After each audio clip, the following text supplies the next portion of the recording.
تو مورد بحث جو عقیقے کے معنی ہے، عقیقے کے لیے بھی دو معنی تصور کیے جاتے ہیں۔ عقیقے کا پہلا لغوی معنی یہ ہے، لغت عرب میں عقیقہ یعنی ان بالوں کو کہا جاتا ہے جو پیشانی کے یا سر کے سامنے کے جو بال ہوتے ہیں، جو ولادت کے وقت بچوں کے بھی اور عام اس کے بچے ہو، حیوان ہو یا جانور کے بھی اور انسانوں کے بھی، دونوں نومولود بچے کے جو سامنے، جس کو عرف عام میں ہم زینت کے بال کہتے ہیں، تو وہ جمال کے بال کہا جاتا ہے، جنہیں جمال بال جنہیں کہا جاتا ہے، ان بالوں کو اصل میں لغت میں عقیقہ کہتے ہیں۔ اصطلاح میں آتے آتے کہتے اس جانور کو کہ جو معین کیا جاتا ہے، اس مولود کے عوض میں جو قربانی کی جاتی ہے، اس حیوان کو جو ہے عقیقہ کہا جاتا ہے، عقیقہ نام دیا جاتا ہے۔ یا وہ چیز یا وہ رسم کہ جو بچے کی ولادت کے 7 دن بعد جو ہے کی جاتی ہے، اس کو عقیقہ کہتے ہیں۔ احسن۔ دوسرا سوال یہ ہے کہ ہر ایک چیز کی دائرہ اسلام میں ایک شرعی حیثیت ہے۔ بے شک کچھ ایسے الفاظ ہیں، کچھ ایسے کلمات ہیں جن کو باقاعدہ قرآن نے جگہ دی ہے اور احادیث معصومین میں اس کو جگہ دی گئی ہے، اور جو ہے شرعی ان کا ایک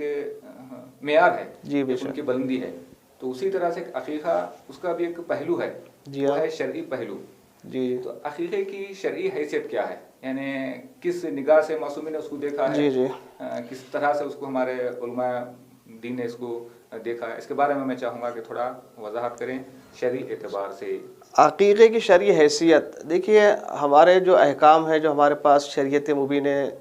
اسلام میں جو احکام پائے جاتے ہیں، اس کے 5 قسمیں ہیں۔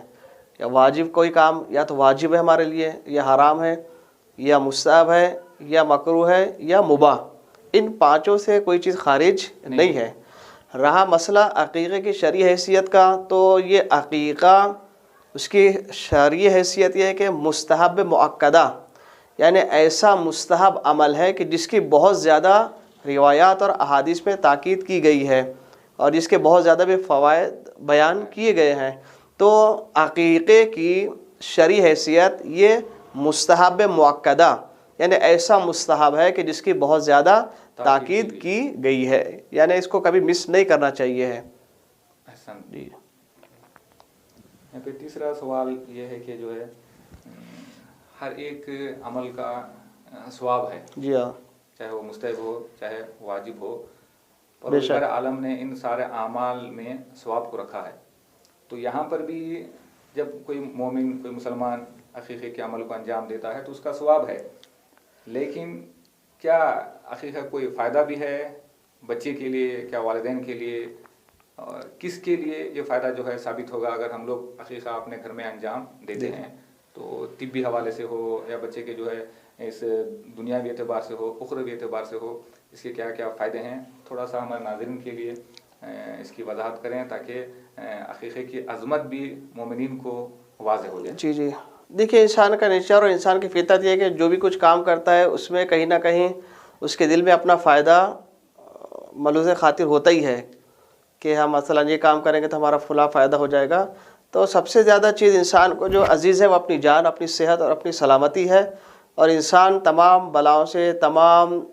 وباؤں سے اپنے آپ کو محفوظ رکھنا چاہتا ہے اور سلامتی کے ساتھ زندگی گزارنا چاہتا ہے۔ تو عقیقے کا سب سے بڑا، اگرچہ اور زیادہ فوائد مترتب ہوتے ہیں انسان کی حیات پر، لیکن جو کہا گیا ہے کہ سب سے زیادہ فائدہ اور سب سے زیادہ اثر جو اس عمل یعنی عقیقے کا ہے وہ یہ ہے کہ یہ سلامتی اور صحت کا ضامن ہے اس انسان کے لیے یا اس بچے کے لیے کہ جس کی جانب سے یہ عقیقہ کیا جا رہا ہے۔ چنانچہ آپ کو روایت اسلامی میں بہت ساری روایت ہمارے پاس موجود ہیں۔ چنانچہ رسول السلام نے حسنین کی ولادت کے 7ویں دن عقیقے کا اہتمام کیا اور جانور بھی ذبح کیا، سر کے بال بھی ترشوائے، اور سر کے بال جو ترشوائے اسی کے اعتبار سے، اسی کے وزن کے مطابق چاندی بھی صدقہ دی گئی ہے۔ اسی طرح ہر امام کے سیرت میں ہم کو ملے گا کہ اپنے بچے کی ولادت کے بعد 7ویں دن ہر امام نے جو ہے اپنے بچے کا عقیقہ کیا ہے۔ خود بچے کی زندگی پر کیا اثر ظاہر ہوتا ہے؟ یعنی عقیقے کے بعد یا بغیر عقیقے کے اگر کوئی بچے کو ایسے چھوڑ دیا جائے یا عقیقہ بچے کا کیا جائے، میں نے عرض کیا کہ سب سے بڑا فائدہ جو ہے انسان کے لیے وہی ہے اس کی صحت، اس کی سلامتی۔ انسان آپ نے چاہتے ہیں سب سے بڑا صحت اور اس کی سلامتی، جو امن چاہتے ہیں زندہ آرام اور اطمینان کے ساتھ زندگی گزارے، وہ اثر بیٹا کا عرض کیا کہ مترتب جو انسان کے زندگی پر ہوتا ہے وہ تمام بلاؤں سے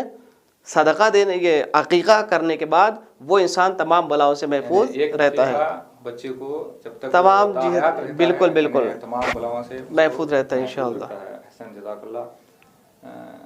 چوتھا سوال آپ کی خدمت میں یہ ہے کہ بعض لوگوں کی، مومنین کے ذہن میں یہ بات بیٹھی ہوئی ہے کہ عقیقہ جب ہم چاہیں کر سکتے ہیں، جی جی شرعی اعتبار سے بھی کوئی حرج نہیں ہے، لیکن واقعاً شرعی اعتبار سے جو معصومین کی سیرت ہے اس حوالے سے اگر دیکھیں گے جی تو عقیقے کی مدت کب سے شروع ہوتی ہے اور کب تک جو اس کا خاتمہ ہے، یعنی کس مدت کے اندر اگر ہم لوگ جو عقیقہ کریں گے تو عقیقہ کہلائے گا، اگر اس مدت کے بعد جو اگر عقیقہ ہو تو کیا وہ عقیقہ کہلاتا ہے جی، یا اس کا واقعاً ثواب ملے گا نہیں ملے گا؟ یہ بھی اچھا سوال ہے ہمارے ناظرین کے لیے۔ دیکھیے آپ کی خدمت پیش کریں کہ جو عمل ہمارے پاس مختلف ہے، کچھ کی ٹائم لیمٹ ہے، کچھ کی ٹائم لیمٹ نہیں ہے۔ جب آپ کہ مثلا نماز اس کا ٹائم معین ہے کہ آپ اسی وقت میں شروع کریں اور اس وقت میں ختم کریں، روزہ اس کا ٹائم لیمٹ ہے۔ رہا عقیقے کا مسئلہ، دیکھیے جو واجبات ہے اس کے بارے میں ہم کو ڈسکس نہیں کرنا ہے، کیونکہ یہ عمل خود مستحب ہے، اور مستحب عمل کے لیے میرے خیال سے شریعت نے کوئی ٹائم کی لیمٹ جو ہے معین نہیں کی ہے۔ البتہ تاکید کی ہے کہ جیسے عقیقے کے سلسلے میں ملتا ہے کہ بہترین اس کا وقت کیا ہے، ولادت کے 7ویں دن فضیلت کا جو وقت ہے،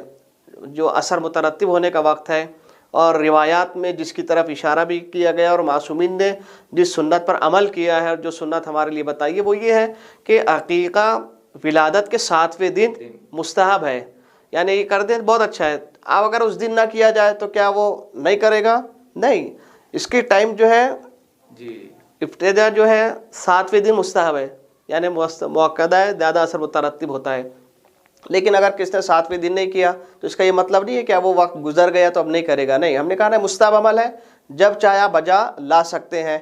تو یہ 7ویں دن کرتے بہتر ہے، مستحب ہے۔ اگر 7ویں دن نہیں کیا، وقت گزر گیا، فبیا کوئی مشکل نہیں، جب سہولت فراہم ہو، جب اس کے مقدمات فراہم ہو، کیونکہ واجب نہیں ہے کہ اسی وقت اس کو انجام دینا ہے، کیونکہ مستحب ہے، لہذا اگر اس وقت انسان کے لیے مقدمات فراہم ہو، تمام اس کے وسائل اس کے لیے فراہم ہو، بسم اللہ کر لے۔ لیکن اگر نہ کر سکے، مثلا 20 سال کا ہو گیا بچہ، اب 15 سال میں انسان بالغ ہو جاتا ہے، تو اب یہ والد، کیونکہ ہم نے کہا یہ فرض نہیں ہے، فرض یعنی آپ کو کرنا ہی کرنا ہے، کوئی آپ کو مفر نہیں ہے، کیونکہ مستحب ہے۔ تو اب یہ جب تک بالغ نہیں ہوتا ہے تو والدین اگر کر دیتے ہیں اس کی طرف سے فبیا، نہیں، والدین نے نہیں کیا، یہ بزرگ ہو گیا، بڑا ہو گیا، 20 سال 25 سال ماشاءاللہ خود کمانے لگا، خود کفیل ہو گیا، تو اب چونکہ ماں باپ نے نہیں کیا تھا تو اب وہ کیا کرے گا، خود اپنا عقیقہ بھی کرے گا، یعنی چاہے تو اب یہ والدین اس کا عقیقہ کر سکتے ہیں، خود انسان اپنا عقیقہ خود کر سکتا ہے، جب زندگی میں جب تک زندہ رہے، کبھی توفیق نہیں ہوئی، عقیقہ نہیں کیا، اس دنیا سے چلے گئے، مر گئے، ختم ہو گیا، تو کیا مرا یعنی میت کی جانب سے بھی عقیقہ کیا جا سکتا ہے؟ ہاں بالکل کیا جا سکتا ہے، میت کی طرف سے بھی عقیقہ، میت کا بھی اگر عقیقہ نہیں ہوا ہے تو میت کا بھی عقیقہ کیا جا سکتا ہے، کوئی مشکل نہیں ہے۔ یعنی جو ہے زیادہ اثرات کو اگر ہم لوگ حاصل کرنا چاہتے ہیں جی تو اپنے میت جو مدت 7 دن کی لمٹ، جو ٹائم لمٹ جو ہے 7 دن بہتر ہے، اثر جو ہے ہم جی دیکھ سکتے ہیں۔ حسن، ایک اور سوال مولانا، جو لوگ مومنین سوال کرتے ہیں کہ جو کبھی کبھی ایسا ہوتا ہے کہ جو ہے کسی بھی سبب گھر میں وہ وسائل نہیں ہوتے ہیں یا ایسی حالت نہیں ہوتی ہے کہ جس کے ذریعے سے جو ہے مومنین اپنے بچوں کا، پوتوں کا، نوازوں کا عقیقہ کر سکے، یہاں پہ لوگوں کا سوال یہ ہوتا ہے کہ کیا بچے کی ولادت کے بعد عقیقہ کرنا ماں باپ کے اوپر فرض ہے، ضروری ہے، لازم ہے کہ وہ ماں باپ ہی عقیقہ کریں، یا اور بھی ان کی طرف سے دادا دادی، نانا نانی، یا وہ خود بھی کر سکتا ہے یا نہیں کر سکتا؟ جی، جیسے کہ ہم نے کہا نا کہ یہ ایک عمل مستحب عمل ہے، اور جب مستحب عمل ہے تو شریعت نے نہیں کہا کہ باپ ہی کرے، کیونکہ واجب نہیں ہے، مستحب عمل ہے۔ اگر باپ حالات اس کے سازگار نہیں ہے کوئی مشکل نہیں ہے، اگر کوئی دوسرا بھی جو ہے عقیقہ کرنا چاہے کر سکتا ہے، کوئی مشکل نہیں ہے، کیونکہ واجب نہیں ہے۔ جیسے نماز خود انسان کے اپنے اوپر واجب ہے، وہ ادا کرے، دوسرا ادا کرے گا تو دوسرا اس کا بدل نہیں ہے، تو عقیقے کے لیے کیونکہ عمل مستحب ہے، کوئی اس کے مشکل نہیں ہے۔ اگر باپ قادر نہیں ہے، عقیقہ کرنے پر قدرت نہیں رکھتا ہے، حالات سازگار نہیں ہیں، کوئی مشکل نہیں ہے، چچا ماموں جو بھی رشتہ دار اگر کرنا چاہے کر سکتے ہیں، کوئی مشکل نہیں ہے اس کے بعد۔ احسن۔ آخری سوال آپ کی خدمت میں یہ ہے کہ عقیقے میں دعا پڑھی جاتی ہے، جی جی، بہت ہی خوبصورت اس کے اندر مفاہیم پائے جاتے ہیں، بہت ہی پیارے اس کے معنی جو ہے یہاں پہ بیان کیے گئے ہیں، اور بہت سارے زبانوں میں ترجمہ بھی وہ ہو چکا ہے۔ میں یہ چاہوں گا کہ ناظرین کے لیے اس دعا کے کچھ پہلو، کچھ الفاظ کو بیان کریں، تاکہ جو ہے عقیقہ کو، جب عقیقے کے عمل کو انجام دیا جائے تو اس کے اندر لذت جو ہے محسوس کر سکیں، تاکہ اس کے اندر ایک ہمیں پتہ چلے کہ کیا ہم لوگ پڑھ رہے ہیں اور کس لیے یہ عقیقہ انجام دیا جا رہا ہے۔ یہ بھی بہت اچھی چیز ہے۔ عام طور پر ہوتا یہ ہے کہ ہم بہت سی چیزیں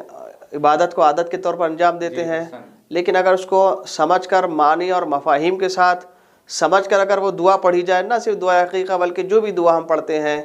بہتر یہ ہے کہ اس کو سمجھ کر پڑھا جائے، تاکہ ہم یہ محسوس کر سکیں، ہمیں یہ پتہ چل سکے کہ ہم اپنے پروردگار سے کیا مانگ رہے ہیں۔ تو نہ صرف عقیقی، بہت اچھی بات ہے، اور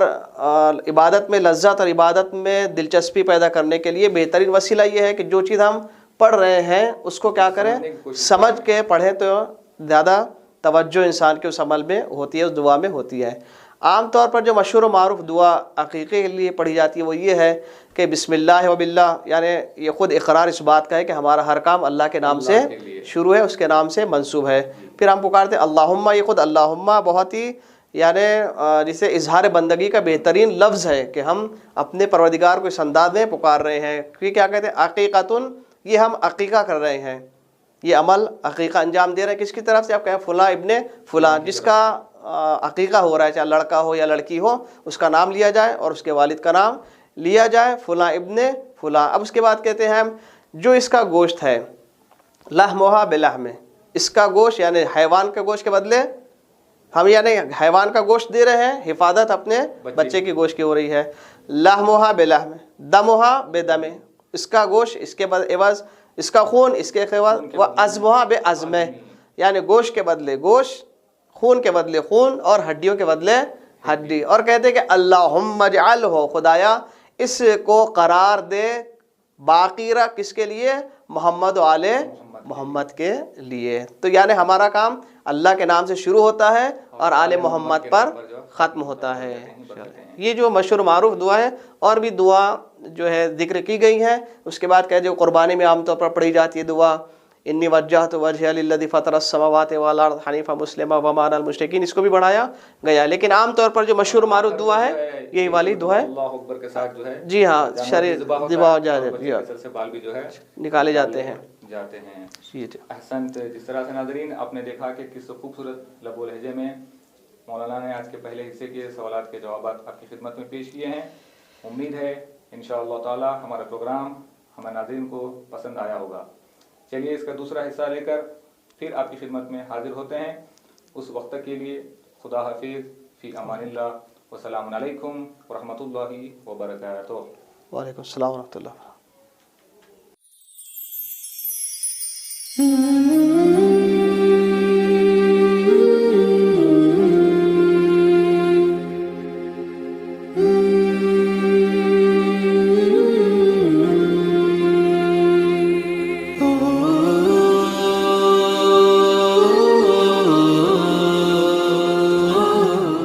چینل حسین ستارے، راہ علم و عمل۔